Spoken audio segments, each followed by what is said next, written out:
Hello, नमस्कार. Soft corner या YouTube चॅनलद्वारे मी आपल्या सर्वांशी खूप गप्पा मारणार आहे. सॉफ्ट कॉर्नर हे नाव यासाठी आहे की जीवनातील काही अनुभव मी तुमच्याशी शेअर करणार आहे. असं म्हणतात, माणूस हा अनुभवातूनच शहाणा होत असतो. पूर्वी काय व्हायचं, आमची आजी आजोबा हे सर्व गप्पा गोष्टी अनुभव सांगत आम्हाला मोठे होताना जीवनासाठी येणाऱ्या समस्यांसाठी अडथळ्यांसाठी आम्हाला ते तयार करायचे. आमची पिढी त्यामुळे काय झालं, निर्णय घेण्यास सक्षम राहिली, प्रॉब्लेम्सला फेस करायला शिकली, येणाऱ्या प्रॉब्लेम्सला तयार असायची. आणि त्यामुळे काय, नकळत डिप्रेशन वगैरे हा शब्द आम्हाला कधी माहीतही नव्हता. कदाचित कुठेतरी पुस्तकामध्ये आम्ही तो वाचलेला असावा. त्यामुळे काय, तर आमची पिढी सक्षम होती. बोर होणे आम्हाला कधीच ठाऊक नव्हते. नाते गोते एवढे होते की सुट्ट्यांमध्ये लग्न अटेंड करणे, मामाच्या गावी जाणे, सर्व मावस भाऊ बहिणी, मामाची मुलं, आजी आजोबा सर्वांसोबत अतिशय आनंदाने वेळ घालवायचा.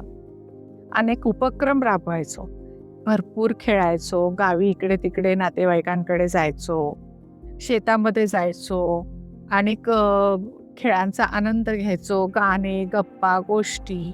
आणि ही एक प्रकारची थेरपीच असायची वर्षातनं एकदा आमच्यासाठी. तर आनंदी राहण्याची थेरपी सुद्धा आपण याला म्हणू शकतो, हो की नाही? या सर्वांमुळे काय व्हायचं की आमच्या आईवडिलांवर सुद्धा त्यांना आमचे सर्वांचे असे बर्डन नसायचे. आणि त्यामुळे ते सुद्धा खूप छान असायचे, तब्येतीने म्हणा, सायकोलॉजिकली ते स्ट्रॉंग राहायचे आणि राहिले पण. BP शुगर हा प्रकार खूप उशिरापर्यंत त्यांना व्हायचा नाही. जीवनात इतके विषय आहेत की स्टेप बाय स्टेप पण आपण बोलूयास, बोलू नाही, गप्पा मारूयात. गप्पा मारणं सगळ्यात छान असतं. सॉफ्ट कॉर्नरवर गप्पा मारण्याची आयडिया माझ्याकडे यासाठी आली, कारण काय झालं, लहानपणापासून मला ना सगळ्यांशी बोलल्यानंतर एक कॉम्प्लिमेंट नक्की मिळायची की तुझ्याशी बोललं की खूप छान वाटतं ग, मस्त बोलतेस. आता तर जेव्हा मी मोठी झाले, कॉलेजला जायला लागले, तेव्हापासून तर लोक म्हणा, नातेवाईक म्हणा, मित्रमैत्रिणी, शेजार पाजार असे सगळेजण मला कॉम्प्लिमेंट द्यायला लागले की तुझ्याशी बोललं की ना काउन्सिलिंग झाल्यासारखं वाटतं, प्लस कदाचित गॉड गिफ्ट आहे, तू काउन्सिलर हो मस्त. त्यावेळी इतकं काही इम्पॉर्टन्स नव्हतं काउन्सिलिंगला, तरी सुद्धा लोक असे सांगायचे की बोलताना तुझ्याकडनं प्रॉब्लेम्सचे सोल्युशन्स हे नकळत मिळतात.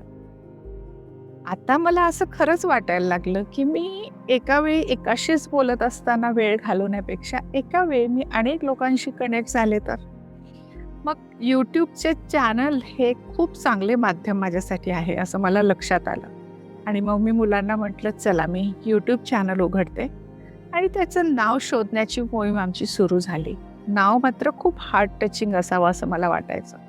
त्यासाठी मी 2-3 दिवस घालवले बरं का नाव शोधण्यासाठी. आणि मग मला असं वाटलं की सॉफ्ट कॉर्नर खूप मस्त नाव आहे हे. आणि अशा प्रकारे सॉफ्ट कॉर्नर हे नाव आपण यूट्यूबचं ठेवलेलं आहे.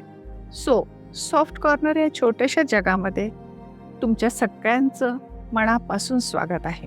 कदाचित माझे अनुभव तुमच्या आयुष्यात कुठेतरी जोडले जातील. कदाचित माझ्या शब्दांमुळे तुम्हाला तुमचंच एखादं प्रतिबिंब दिसेल. कोणाच्या चेहऱ्यावर छोटंसं हसू जरी आलं, मनाला थोडासा आधार जरी मिळाला ना, तर मला खूप आनंद होईल बरं का. सॉफ्ट कॉर्नर हे एक फक्त यूट्यूब चॅनल नाही, तर मनापासून मनाशी जोडण्याचा एक छोटासा प्रयत्न आहे बरं. म्हणून माझ्यासोबत ह्या प्रवासामध्ये सर्वजण सहभागी व्हा, नक्की व्हा. आणि आपण एकत्र येऊन आयुष्याकडे थोडे अधिक प्रेमाने, शांतपणे आणि सकारात्मकतेने पाहूया. धन्यवाद.